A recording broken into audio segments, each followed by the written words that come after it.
ನಮಸ್ಕಾರ ವೀಕ್ಷಕರೇ, ಫೆಬ್ರವರಿ 2ನೇ ವಾರದ ಕೃಷಿ ವಾರ್ತೆಗಳಿಗೆ ಸ್ವಾಗತ.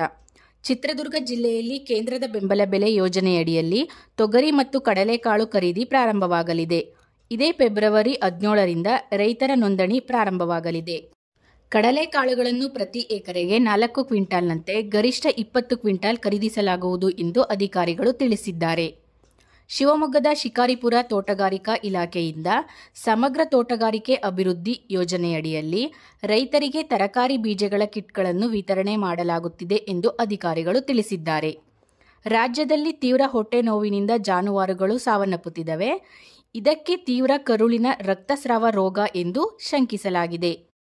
ಇದು ಬ್ಯಾಕ್ಟೀರಿಯಾದಿಂದ ಬರುವಂತಹ ರೋಗವಾಗಿದ್ದು, ಹೊಟ್ಟೆ ನೋವು ಮತ್ತು ಹೊಟ್ಟೆ ಉಬ್ಬುವಿಕೆ ಇದರ ಮುಖ್ಯ ಲಕ್ಷಣಗಳು ಎಂದು ಹೇಳಲಾಗುತ್ತಿದೆ. ಕೇರಳ ಕೃಷಿ ವಿಶ್ವವಿದ್ಯಾನಿಲಯದಿಂದ ಕೇಸರಿ ಬಣ್ಣದ ತಿರುಳಿನ ಬೀಜರಹಿತ ಕಲ್ಲಂಗಡಿ ತಳಿಯನ್ನು ಬಿಡುಗಡೆ ಮಾಡಿದೆ.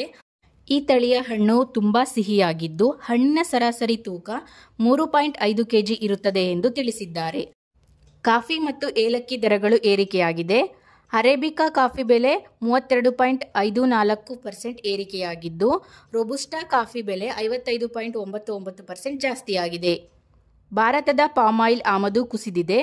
ಮಲೇಷಿಯಾ ಮತ್ತು ಇಂಡೋನೇಷಿಯಾ ಪೂರೈಕೆಯ ಬಿಕ್ಕಟ್ಟಿನಿಂದ ಈ ರೀತಿ ಆಗಿದೆ ಎಂದು ಹೇಳಲಾಗುತ್ತಿದೆ. ಇದರಿಂದ ಸೋಯಾ ಮತ್ತು ಸೂರ್ಯಕಾಂತಿ ಎಣ್ಣೆಯ ಬೇಡಿಕೆ ಹೆಚ್ಚಾಗಿದೆ. ಭಾರತದ ಜಲಾಶಯಗಳ ನೀರಿನ ಸಂಗ್ರಹಣೆ 58%ಗೆ ಕುಸಿದಿದೆ. ಭಾರತದಲ್ಲಿ ಒಟ್ಟು 155 ಪ್ರಮುಖ ಜಲಾಶಯಗಳಿದ್ದು, ನೀರಿನ ಮಟ್ಟ ಕುಸಿದಿದೆ ಎಂದು ಕೇಂದ್ರೀಯ ನೀರಿನ ಆಯೋಗ ತಿಳಿಸಿದೆ. ಧನ್ಯವಾದಗಳು.